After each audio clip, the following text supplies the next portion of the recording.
राधा कृष्णाय नमः। यज्ञ सीता स्वरूपा गोपियों के पूछने पर श्री राधा का श्री कृष्ण की प्रसन्नता के लिए एकादशी व्रत का अनुष्ठान बताना और उसकी विधि, नियम और महात्म्य का वर्णन करना। तो आइए कथा आरंभ करते हैं। श्री नारद जी कहते हैं, हे मिथिलेश्वर, अब यज्ञ सीता स्वरूपा गोपियों का वर्णन सुनो, जो सब पापों को हर लेने वाला, पुण्यदायक, कामना पूरक तथा मंगल का धाम है। दक्षिण दिशा में उसी नर नाम से प्रसिद्ध एक देश है, जहाँ एक समय 10 वर्षों तक इंद्र ने वहाँ वर्षा नहीं की। उस देश में जो गोधन से संपन्न गोप थे, वे अनावृष्ट के भय से व्याकुल हो अपने कुटुंब और गोधनों के साथ ब्रज मंडल में आ गए। हे नरेश्वर, नंदराज की सहायता से वे पवित्र वृंदावन में यमुना के सुंदर एवं सुरम्य तट पर वास करने लगे। भगवान श्री राम के वर से यज्ञ सीता स्वरूपा गोपांगनाएं उन्हीं के घर में उत्पन्न हुई। उन सबके शरीर दिव्य थे तथा वे दिव्य यौवन से विभूषित थी। हे निर्वेश्वर, एक दिन वे सुंदर श्री कृष्ण का दर्शन करके मोहित हो गई और श्री कृष्ण की प्रसन्नता के लिए कोई व्रत पूछने के उद्देश्य से श्री राधा के पास गई। गोपियां बोली, हे दिव्य स्वरूपे, हे कमलोचने, हे वृषभानंदिनी श्री राधे, आप हमें श्री कृष्ण की प्रसन्नता के लिए कोई शुभ व्रत बताइए, जो देवताओं के लिए भी अत्यंत दुर्लभ है। वे श्री नंद नंदन तुम्हारे वश में रहते हैं। हे राधे, तुम विश्व मोहिनी हो और संपूर्ण शास्त्रों के अर्थ ज्ञान में पारंगत भी हो। श्री राधे ने कहा, मेरी प्यारी बहनों, पूरे वर्ष भर की एकादशियों श्री कृष्ण की प्रसन्नता के लिए तुम सब एकादशी व्रत का अनुष्ठान करो, उससे साक्षात श्री हरि तुम्हारे वश में हो जाएंगे, इसमें संशय नहीं। गोपियों ने पूछा, श्री राधिके, पूरे वर्ष भर की एकादशियों के क्या नाम है, यह बताओ। प्रत्येक मास में एकादशी का व्रत किस भाव से करना चाहिए? श्री राधा ने कहा, गोप कुमारियों, मार्गशीर्ष मास के कृष्ण पक्ष में भगवान विष्णु के शरीर से मुख्यतः उनके मुख से एक असुर का वध करने के लिए एकादशी की उत्पत्ति हुई, अतः वह तिथि अन्य सब तिथियों से श्रेष्ठ है। प्रत्येक मास में पृथक पृथक एकादशी होती है, वही सब व्रतों में उत्तम है। मैं तुम सबों के हित की कामना के लिए उस तिथि के 26 नाम बता रही हूँ। मार्गशीर्ष कृष्ण एकादशी से आरंभ करके कार्तिक शुक्ल एकादशी तक 24 एकादशी तिथियां होती है। उनके नाम क्रमशः इस प्रकार है: उत्पन्ना, मोक्षा, सफला, पुत्रदा, पुष्टिला, जया, विजया, अम्लकी, पापमोचनी, कामदा, वरुथिनी, मोहिनी, अपरा, निर्जला, योगिनी, देवशयनी, कामिनी, पवित्रा, अजा, पद्मा, इंदिरा, पापकुंशा, रमा तथा प्रबोधिनी। 2 एकादशियां तिथियां मलमास की होती हैं।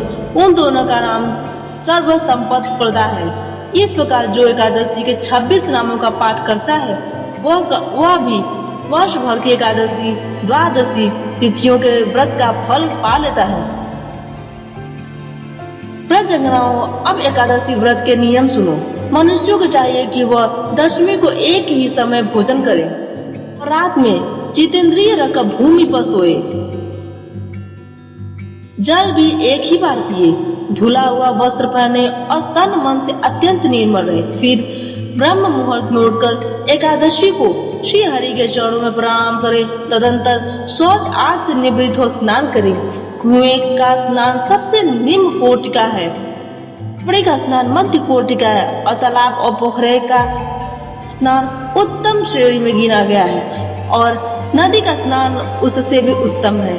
इस प्रकार स्नान करके व्रत करने वाला नर श्रेष्ठ क्रोध और लोभ का त्याग करके उस दिन नीचों और पाखंड मनुष्यों से बात न करे, जो असत्यवादी, ब्राह्मण निंदक, दुराचारी, अगम्या स्त्री के साथ समागम में रत रहने वाले, परधनहारी, पर स्त्रीगामी, दुर्वृत्त, सब मर्यादा का भंग करने वाले हैं, उनसे भी व्रतधारी मनुष्य बात न करें। मंदिर में भगवान केशव का पूजन करके वहाँ नैवेद्य लगवाएं और भक्ति युक्त चित्त में दीप दान करें। ब्राह्मणों से कथा सुनकर उन्हें दक्षिणा दे, रात को जागरण करे और श्री कृष्ण संबंधी पदों का ज्ञान एवं कीर्तन करे। वैष्णव व्रत एकादशी का पालन करना हो तो दशमी को कांसे का पात्र, मांस, मसूर, कोदो, चना, साग, शहद, पराया अन्न, दोबारा भोजन तथा मैथुन इन 10 वस्तुओं को त्याग कर दे। जुए का खेल, निद्रा, मद्यपान, तंत्र धावन, पर निंदा, चुगली, चोरी, हिंसा, रति, क्रोध और असत्य भाषण एकादशी को इन 11 वस्तुओं का त्याग कर देना। कांसे का पात्र, मांस, शहद, तेल, मिथ्या भोजन, पिट्ठी, साठी का चावल और मसूर आदि का द्वादशी को सेवन न करे। वेद से उत्तम एकादशी का अनुष्ठान करे। गोपियां बोली, पर बुद्धिमती श्री राधे, एकादशी का समय बताओ, उससे क्या फल होता है यह भी कहो तथा एकादशी के महात्म्य का भी यथार्थ रूप से वर्णन करो। श्री राधा ने कहा, यदि दशमी 55 घड़ी दंड तक देखी जाती हो तो वह एकादशी साध्य है, फिर तो द्वादशी को ही उपवास करना चाहिए। यदि पल भर भी दशमी से बोध प्राप्त हो तो वह संपूर्ण एकादशी तिथ्य त्याग देने योग्य है। ठीक उसी तरह जैसे मदिरा की एक बूंद भी पड़ जाए तो गंगा जल से भरा हुआ कलश त्याज्य हो जाता है। यदि एकादशी बढ़कर द्वादशी के दिन भी कुछ काल तक विद्यमान हो तो दूसरे दिन वाली एकादशी ही व्रत के योग्य है। पहली एकादशी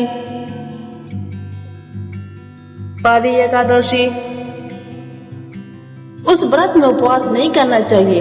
ब्रजंगनाओं, अब मैं तुम्हें इस एकादशी व्रत का फल बता रही हूँ, जिसके श्रवण से वाजपेयी यज्ञ का फल मिलता है, जो 88,000 ब्राह्मणों को भोजन कराता है। उसको जिस फल की प्राप्ति होती है, उसी को एकादशी का व्रत करने वाला मनुष्य उस व्रत के पालन मात्र से पा लेता है। तो समुद्र और वनों सहित सारी वसुंधरा का दान करता है, उसे होने वाले पुण्य से भी 1000 गुना पुण्य एकादशी के महान व्रत का अनुष्ठान करने से सुलभ हो जाता है। जो पाप पंख से भरे हुए संसार सागर में डूबे हैं, उनके उद्धार के लिए एकादशी का व्रत ही सर्वोत्तम साधन है। रात्रि काल में जागरण पूर्व एकादशी का व्रत पालन करने वाला मनुष्य यदि सैकड़ों पापों से युक्त हो तो भी यमराज के रौद्र रूप का दर्शन नहीं करता। जो एकादशी को तुलसी दल से भक्ति पूर्वक श्री हरि का पूजन करता है, वह जल में कमल पत्र की भांति पाप से लिप्त नहीं होता। सहस्त्रों अश्वमेध तथा सैकड़ों राजसूय यज्ञ भी एकादशी के उपवास की 16वीं कला के बराबर नहीं हो सकती। एकादशी का व्रत करने वाला मनुष्य मातृकुल की 10, पितृकुल की 10 तथा पत्नी की कुल की 10 पीढ़ियों का उद्धार कर देता है। जैसी शुक्ल पक्ष की एकादशी है, वैसे कृष्ण पक्ष की भी है। दोनों का समान फल है। दुधारू गाय जैसी सफेद वाली है, वैसे काली है। दोनों का दूध एक सा ही होता है। गोपियों, मेरु और मंदराचल के बराबर बड़े बड़े सी जन्मों के पाप एवं और एक ही एकादशी का व्रत दूसरी ओर हो तो वह भी पर्वतम पापों को उसी प्रकार जलाकर भस्म कर देती है, जैसे आकाश की चिंगारी रुई के ढेरों को दग्ध कर देती है। गोपांगनाओं, विधि पूर्वक या अविधि पूर्वक यदि द्वादशी को थोड़ा सा विधान कर दिया जाए तो वह मेरु पर्वत के समान महान हो जाता है।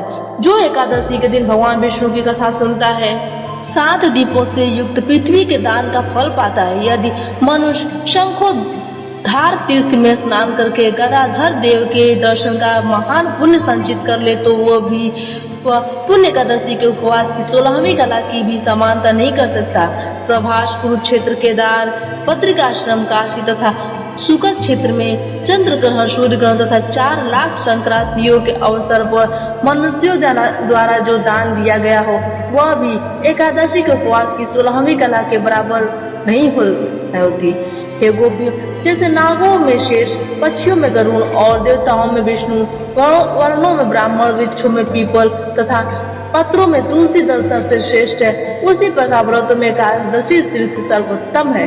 जो मनुष्य 10,000 वर्षों तक घोर तपस्या करता है, उसके समान ही फल वो मनुष्य भी पा लेता है जो एकादशी का व्रत करता है। प्रजगनाओं, इस प्रकार जैसे तुमसे एकादशियों के फल का वर्णन किया है, अब तुम शीघ्र इस व्रत को आरंभ करो। बताओ अब और क्या सुनना चाहती हो। आज की कथा यहीं पर समाप्त होती है।